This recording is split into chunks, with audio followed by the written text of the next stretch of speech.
This Reddit story will make you think twice about what kids can see that we can't. My toddler keeps talking to a man who isn't there. I really don't know where to post this, but it's been bothering me for a long time and I can't explain it. When my son was about 2 years old, he started talking to someone in the hallway of our house. At first I thought it was an imaginary friend. He'll wave, laugh, and say things like hi, bye, while looking past us towards the hallway. It wasn't consistent, just every few days while at night before bed. One evening I asked him who he was talking to. He pointed down the hallway and said, "The man." I asked what man. He said, the tall man who stands there. I figured it was normal toddler stuff and didn't push it.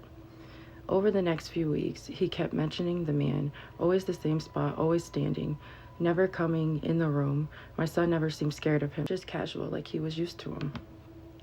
Then one night, completely out of nowhere, my son said the man's name. It was my uncle's name. I froze. I haven't heard that name spoken out loud in years. My uncle died before my son was born. We never talked about him. We never showed pictures. My son had never heard stories about him. I asked my son how he knew his name. He said he told me. I asked what the man looked like. He described my uncle accurately. Tall, thin, wearing clothes that didn't match anything modern. He even mentioned the man didn't like the dark. The details really got to me because my uncle was afraid of the dark and used to sleep with the hallway light on. I asked my son where the man slept. He pointed to the hallway room. That was the room my uncle stayed in when he lived with us years ago. He actually died in that house. At that point, I was shooken. My spouse and I both knew we had never shared any of this information with our child. There was no way he should have known any of it. For months, my son continued acknowledging the man. Never conversations we could hear, just wave and short comments. Then one night, he said, "Goodbye."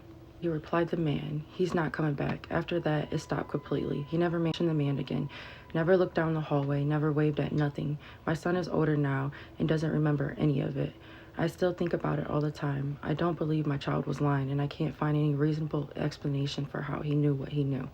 I don't know what I believe happened. I just know it did.